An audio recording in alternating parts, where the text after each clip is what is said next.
ভারতের পণ্যবাহী জাহাজ মাশুলের বিনিময়ে বাংলাদেশের নৌসীমায় প্রবেশ করেছে এবারই প্রথম। 1000 টন পণ্য নিয়ে বুধবার বিকেলে আশুগঞ্জ বন্দরে ভিড়ে এমবি নিউটেক নামের লাইটারেস জাহাজটি। এদেশের ভিতর দিয়ে পণ্য পরিবহনে প্রতি টনে 192 টাকা 22 পয়সা মাশুল দিবে ভারত। এর আগেও ভারত সরকারের বিশেষ অনুরোধে 3 দফা 2010, 14 ও 15 সালে বাংলাদেশের বন্দর ও সড়ক ব্যবহার করে বিদ্যুৎ কেন্দ্রের ভারী মালামাল ও খাদ্যশস্য পরিবহন করেছিল ভারত। তবে এবারই প্রথম মাশুলের আওতায় পণ্য পরিবহন শুরু করেছে দেশটি। নৌমন্ত্রীর আনুষ্ঠানিক উদ্বোধনের পরেই পণ্য খালাস কার্যক্রম শুরু হয়। খালাস শেষে বাংলাদেশের সড়ক পথ ব্যবহার করে এসব পণ্য যাবে ত্রিপুরা রাজ্যে।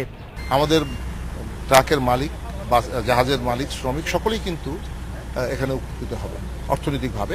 অপরদিকে আমরা যে মাশুল আদায় করব, আমাদের বিভিন্ন ফি আদায় করব, তারও পরিমাণ কম নয়। আপাতত 192 টাকা হলে পরবর্তীতে আমাদের এখানে দেখা যাচ্ছে যে আমরা আরও কিছু কিছু সুযোগ সুবিধা আমরা বৃদ্ধি করব। এই ট্রান্সশিপমেন্ট দুদেশের সম্পর্ক উন্নয়নে আরো গুরুত্বপূর্ণ ভূমিকা রাখবে বলে আশা প্রকাশ করেছেন ভারতের হাই কমিশনার। ভারতীয় জনগণ বাংলাদেশের কাছে কৃতজ্ঞ থাকবে। এই ট্রান্সশিপমেন্ট সুবিধা না পেলে ভারতের এক রাজ্য থেকে অন্য রাজ্যে পণ্য পরিবহন আমাদের জন্য কঠিন হতো। এই সুবিধা দুদেশের সম্পর্ক উন্নয়নে ভূমিকা রাখবে। এছাড়া বাংলাদেশ অংশের অবকাঠামো উন্নয়নে কাজ করবে।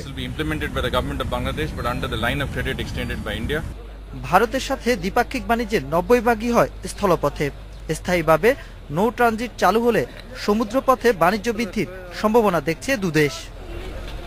Ashraf Alam, independent news, Ashuganj.